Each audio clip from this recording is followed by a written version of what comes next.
Mr. Chair. Madam Vice President. Thank you, sir.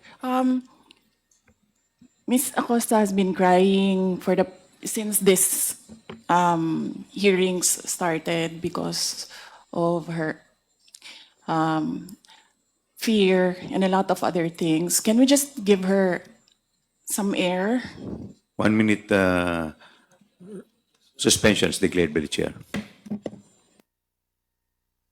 Ms. Acosta, ano po ba ang nararamdaman nyo? Of course, I'm concerned about you. Ano po yon? Nanginginig po, ma'am. Bakit po kayo nanginginig? Bukod po sa nanginginig, ano pong nararamdaman nyo? Hindi naman po ako sumisigaw. Kasi po, wala po talaga akong alam kung sino po yun, si Kukoy Villamin, si Grace Piatos po. Kasi po, si Sir La Chica po ang nasa ground po. Siya po ang nagpipipirma. Nag-base na lang po ako sa binalik niya sa akin na acknowledgement receipt po, ma'am.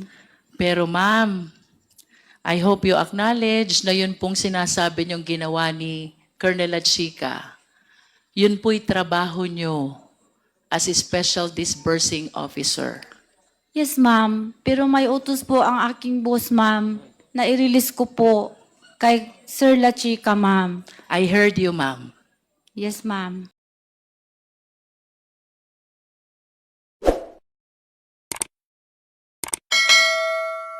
What is the purpose, Ms. Acosta, of the liquidation report? To liquidate the funds granted on confidential funds po. Ililiquidate po. Ililiquidate, and by liquidate, we need to gather proof that indeed the entire amount was utilized for the intended purpose. Tama po ba? Tama po. What is your participation in this liquidation report? Yung binigay na po sa akin ni Sir La Chica ang acknowledgement Ms. Acosta, receipt. please be directed to the left bottom part of the liquidation report. Correctness of the above data po, ma'am. Do you understand what that means? Yes po, ma'am. Ano pong ibig sabihin nun? Na ang pondo po ay nagamit ng maayos sa pamagitan po ng pagkuha ng mga acknowledgement receipt po na galing po kay Sir La Chica. You mentioned about acknowledgement receipts. Pag-usapan po natin yan.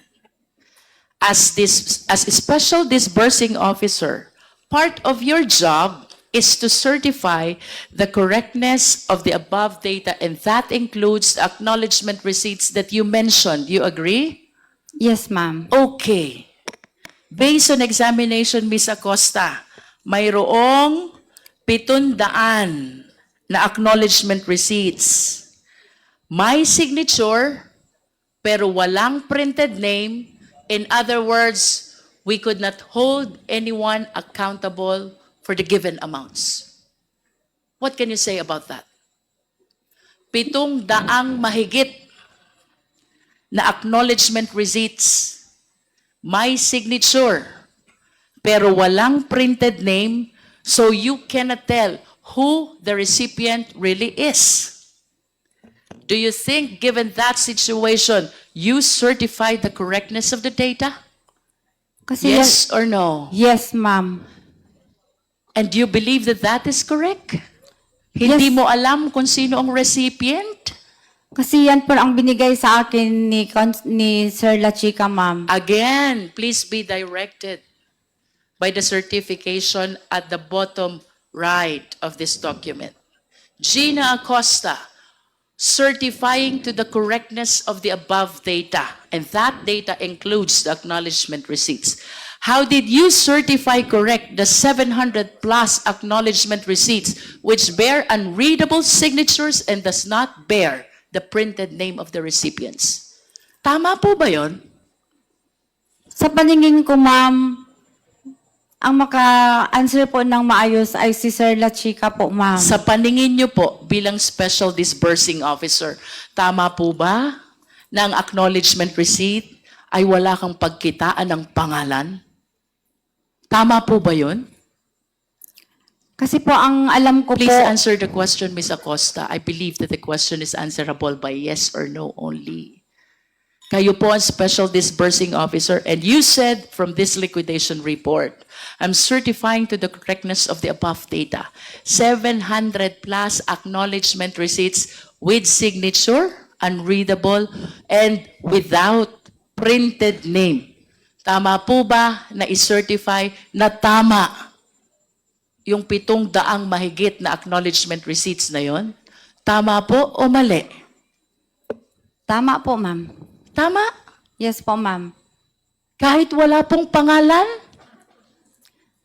Kasi po, ang makasagot po niyan ng maayos, ma'am, pwede po si Sir La Chica. Okay, let's do this by way of hypothetical question.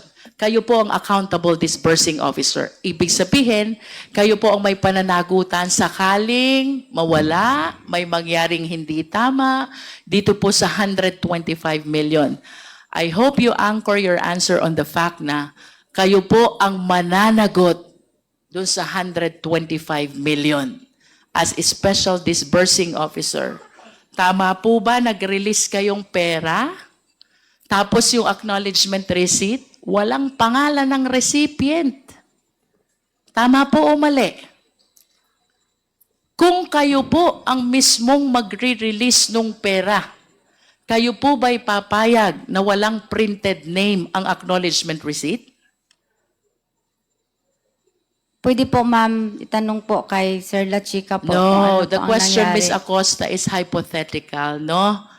Kung sakali lang pong kayo mismo ang nagbigay dun sa 700 na tao yon, kayo po ang accountable disbursing officer, papayag po ba kayo na yung 700 na yon, tatanggap ng pera, tapos hindi nyo alam kung anong mga pangalan nila?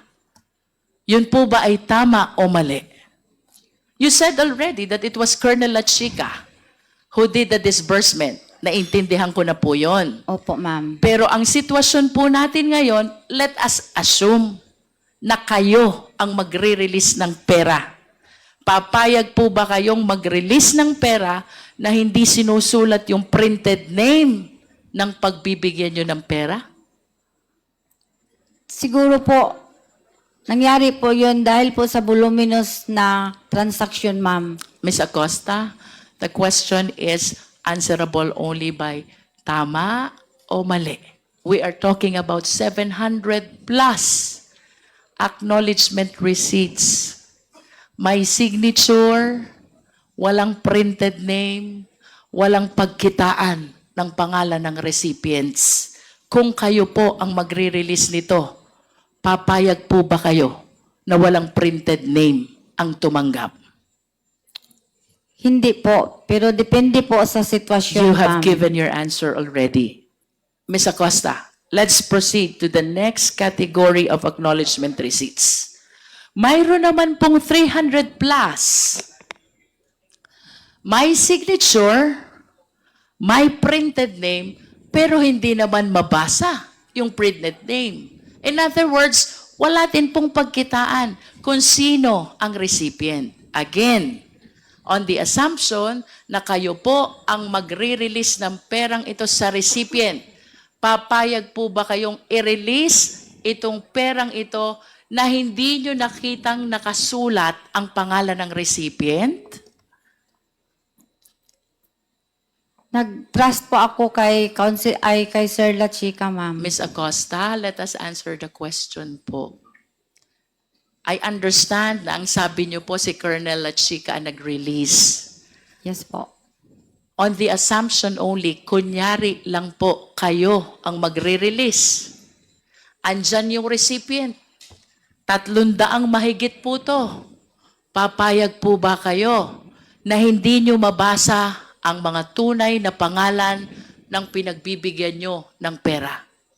Kung ako po ang nagbigay, hindi po ako papayag. Hindi kayo papayag.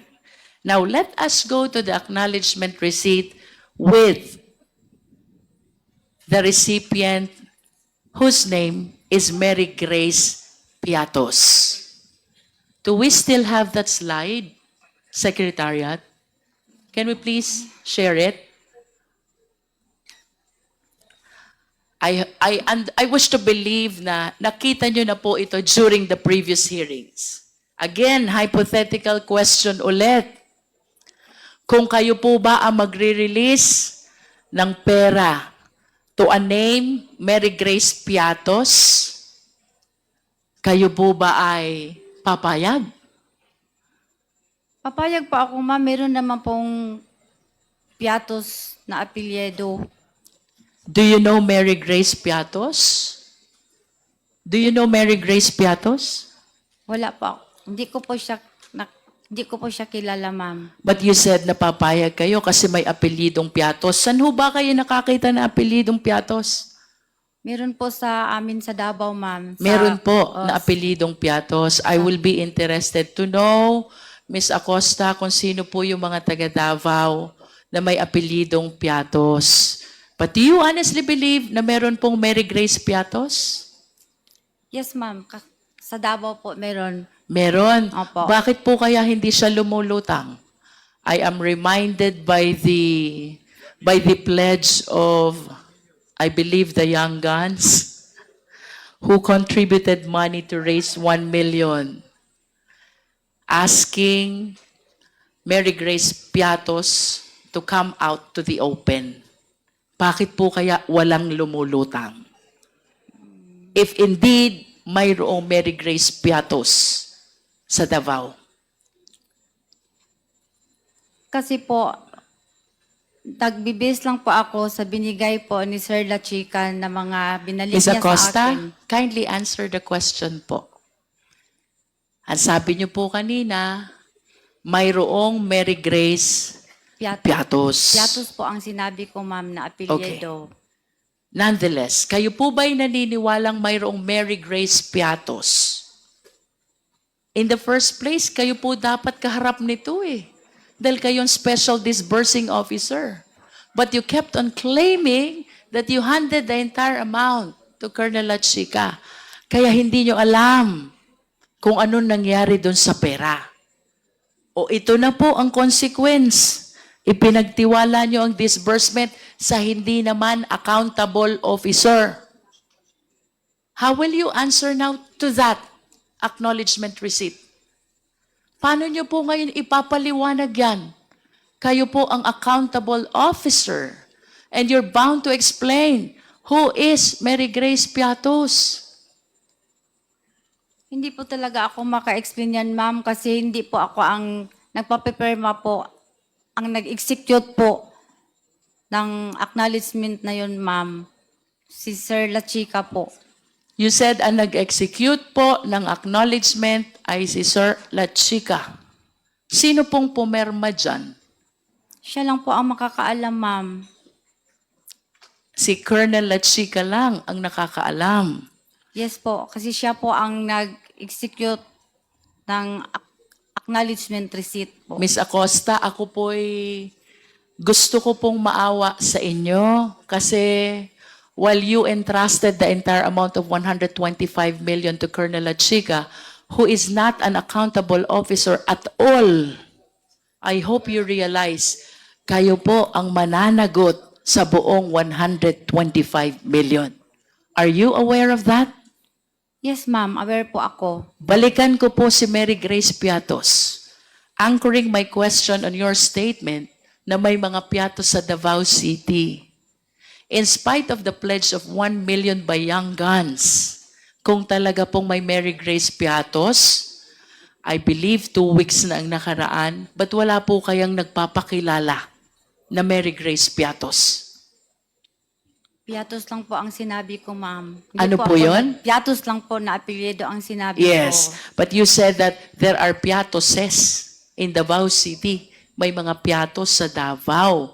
Kung hindi nyo man po talaga personally kilala that certain Mary Grace, bakit po kaya walang lumulutang kung talagang may Mary Grace Piatos, magkakaroon ho siya ng 1 milyon na walang kahirap-hirap?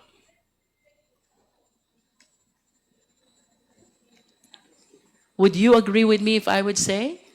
The reason kung bakit walang lumulutang ay dahil wala naman talagang Mary Grace Piatos. Tama po ba?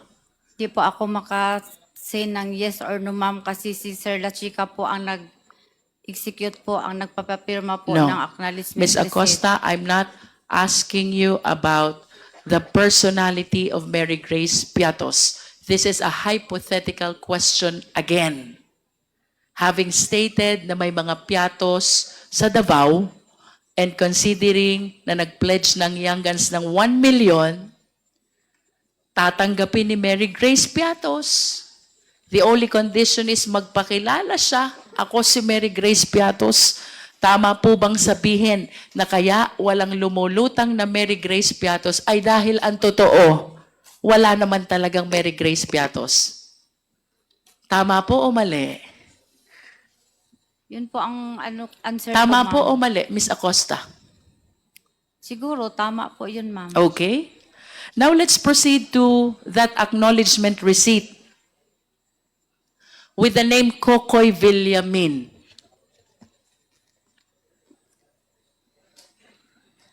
Sino po si Kokoy Villamin? Ganun pa rin, ma'am. Di ko po siya kilala. Secretariat, please flash again the AR.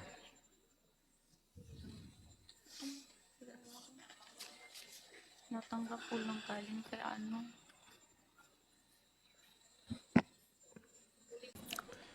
Hearing resumes.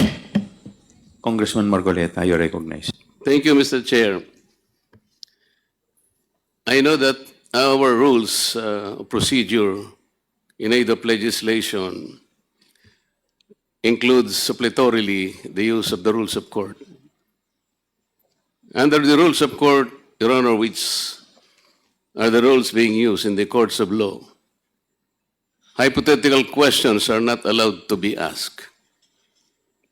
Are we supposed to insist on asking hypothetical questions? Could you please be specific, Congressman Marcoleta? It's very specific, Mr. Chair. The witness is being asked hypothetical questions. These are disallowed in the courts of law. If you're using the rules of court suppletorily, what is the purpose of asking hypothetical questions?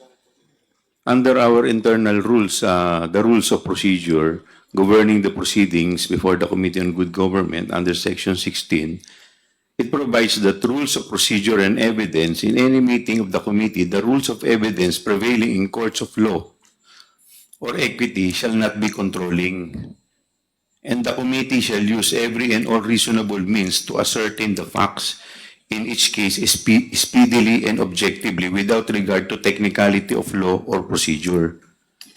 Yes, Mr. Chair, we're talking of facts. Only in the We're intent. not talking about hypothetical situations here. We're not supposed to be getting facts out of speculations. We cannot speculate on the questions that should be asked and answered. This will not benefit the committee, Mr. Chair. Thank you very much. Thank you. Noted, Congressman Marcoleta. Mr. Chair. Please Mr. Chair. continue with the... Mr. Chair. Hindi, Congressman dagdag lang po na Manuel. response, Mr. Chair, since always po ini-invoke na kung ano yung dapat na conduct ng committee, ano yung bounds ng mga discussions natin. Mr. Chair, again, ang ginagawa po natin ay in aid of legislation at hindi po tayo makakagawa ng mga batas, hindi natin maaral yung pwedeng maging mga batas kung hindi natin pag-uusapan yung mga posibleng scenarios kahit hindi pa nangyayari, Mr. Chair. We can't have good laws kung hindi natin pag-uusapan paano yan pwedeng ipatupad, paano yan pwedeng maabuso, which means yung nagiging line of questioning na ating colleagues are essential to the conduct of our proceedings sa komite. Ilang, Mr. Chair. Thank you. Mr. Chair, this is the problem of non-lawyers. They insist on something that should not be done. Noted, Thank you. Congressman Marcoleta. Mr. Chair. Mr. Chair. Yes, Madam Vice President. Can I answer as head of agency of the Ano Office po, of the Madam? Vice President? Can I answer as head of the agency of the Office of the Vice President as well? With respect to the... to the comment manifestation of Congressman Marcoleta, sir. No, you are not allowed. Please continue, Congresswoman Luisto. Ms. Acosta, ano po ba ang nararamdaman nyo? Of course, I'm concerned about you. Ano po yon? Nanginginig po, ma'am. Bakit po kayo nanginginig? Bukod po sa nanginginig, ano pong nararamdaman nyo? Hindi naman po ako sumisigaw. Kasi po, wala po talaga akong alam kung sino po yun si Kukoy Villamin, si Grace Piatos po. Kasi po, si Sir La Chica po ang nasa ground po. Siya po ang nagpipipirma. Nag-base na lang po ako sa binalik niya sa akin na acknowledgement receipt po, ma'am. Pero ma'am, I hope you acknowledge na yun pong sinasabi niyong ginawa ni Colonel Chica. Yun po'y trabaho niyo as a special disbursing officer. Yes, ma'am. Pero may utos po ang aking boss, ma'am, na i-release ko po kay Sir La Chica, ma'am. I heard you, ma'am. Yes, ma'am. We will just proceed with the question. Tell me pag hindi nyo na po kaya, I will stop. Ano po? You just answer from what you believe is true to yourself. Yes, ma'am. Punta po tayo kay Kokoy Villamin. Do you know this person? Wala po talaga akong alam, ma'am. Wala po kayong alam. Yes po, ma'am. Surname Villamin. May kilala po ba kay sa Davao na Villamin? Wala po akong alam, ma'am. Wala po akong kilala, ma'am. Okay. So you cannot answer with respect to the identity of this Kokoy Villamin. Mr. Chair, Ms. Acosta, do you confirm that the 125 million for the last quarter of 2022 was utilized from December 21 to December 31 as stated in the records? Yes, ma'am. Based po sa binigay sa akin ni Sir La Chica Okay. na accomplishment report at saka acknowledgement receipt po. Ms. Acosta, this is 125 million spent in, I believe, 10 days nga po ito eh. Hindi 11 days. Kasi under the law, when we count, we exclude the first, we include the last. So if we count from December 21 to December 31, this will be equivalent to 10 days. Tanggalin po natin yung sinasabi ni Chairman Acop na holiday, 3 days, in other words, 7 araw na lang po. Can you please enlighten us? Paano po kaya naubos, naibayad, na-disburse ni Colonel Chica yung buong amount ng 125 million in 7 days? Ma'am, hindi po ako makasagot niyan, ma'am. Kasi hindi po ako ang naggastos in reality po, ma'am. Si Sir La Chica po ang may alam, ma'am. Ma'am, you were the special disbursing officer of Davao from 2019 to 2022. And then you became the disbursing officer of the OVP. So kagaya po ng sabi nyo kanina, you have mastered already the process of utilization of confidential fund. Isang tanong lang po, posible po ba ito na ang 125 million ay magastos sa nalolooban lamang ng 7 weekdays? Hindi ko po alam, ma'am. Kasi hindi po ako ang personal gastos Ms. po Acosta, sa pera, ma'am. the question is based on your experience as SDO. Sabi niyo po kanina, 3 years kayong naging SDO ng Confidential Fund in Davao City. You even said you have mastered already the process of utilization. Ayon po ba sa karanasan ninyong yun po bang 125 million? Kaya po bang gastusin yun sa loob ng 7 weekdays, araw na may pasok lamang? Base po sa inyong karanasan, kaya po o hindi? Hindi ko yan masagot, ma'am. Kasi hindi po ako ang nag-disburse na 125 million, ma'am. Si Sir La Chica po, ma'am. Ms. Acosta, our question is based on your experience. Hindi po ganun ang confidential fund sa Davao, ma'am. Hindi po ganun kalaki, ma'am. In other words, ayon po sa inyong karanasan bilang confidential fund ng Davao 2019 to 2022, hindi kaya gastusin ang 125 million in 7 days. Tama po ba? Hindi po ako makasabing tama, ma'am, kasi hindi po ganyan ang confidential fund sa Davao, ma'am. Ma'am, the question is based on your experience. Kung ito po ba'y dadalhin natin doon sa sitwasyon nyo bilang SDO ng Davao, kaya po kaya yun? Hindi ko Gagastusin? Hindi ko masagot, ma'am. Okay. Now let us proceed to the certification. The Secretariat, please flash.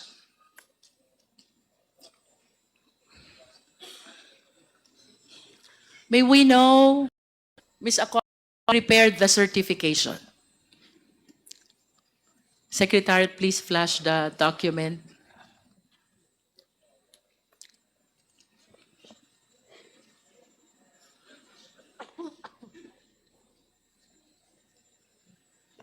May we know who prepared this certification, Ms. Acosta?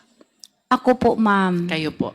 You confirm the authorship of the signature above the name Gina F. Acosta sa inyo pong perma ito? Yes po, ma'am. Yes. And the document says, on the first paragraph, we certify that the amount of 125 million was incurred in connection with safe implementation of OVP initiatives and confidence building. Ms. Acosta, ano po ba yung confidence building?